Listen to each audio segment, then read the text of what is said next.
ক্ষমতা পেয়েছেন মানুষের জন্য, আর সেই মানুষের মাথার ছাদ তৈরি করতে এখনো পরিশ্রম করেন হরিশ্চন্দ্রপুর ১ নম্বর ব্লকের মহেন্দ্রপুরের উপপ্রধান জুল মোহাম্মদ। মুখ্যমন্ত্রী মমতা বন্দ্যোপাধ্যায়ের দেখানো পথে উপপ্রধান হয়েও অন্যের ঘর তৈরিতে রাজমিস্ত্রির কাজ করেন।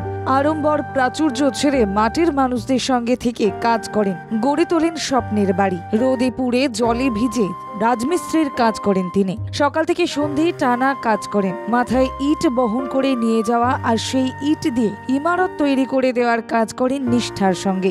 মাথার ঘাম পায়ে ফেলে দিন শেষে রোজগার করেন ৫০০ টাকা, যা মজুরি পান তা দিয়েই রুজি রুটি জোগাড় করেন তৃণমূলের এই উপপ্রধান। রাজমিস্ত্রির কাজের ফাঁকে আবার গ্রামবাসীদের জন্য ছুটে যান পঞ্চায়েতে। আমার পেশাই ছিল রাজমিস্ত্রি এবং জনসাধারণ আমাকে চাহিদা করে আমাকে ভোটে দাঁড়িয়েছিল। নির্দল থেকে পাস করিয়ে আমাকে উপপ্রধান বানিয়েছে পঞ্চায়েতে।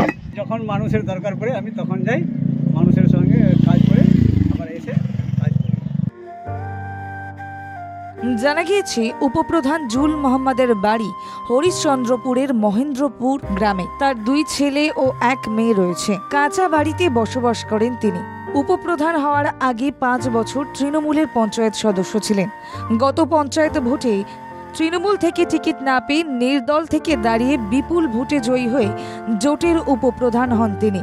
তবে উপপ্রধান হওয়ার পরেও তার জীবনযাত্রা পাল্টায়নি। প্রতিদিন সকালে সাইকেল নিয়ে এলাকায় ঘুরে ঘুরে মানুষের সমস্যার কথা শোনেন। এরপর রাজমিস্ত্রির কাজে যান। সরকারি সুবিধাকে কাজে লাগিয়ে বাঁকা পথে উপার্জনের লেশমাত্র নেই তার জীবনে। তিনি সাধারণ জীবনযাপন করতেই ভালোবাসেন।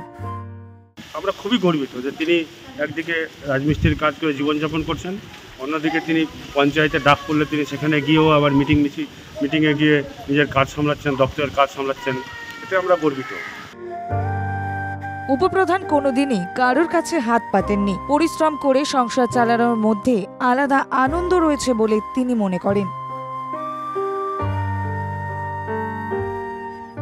মালদা থেকে অভিষেক দাসের রিপোর্ট, বাংলা জাগো।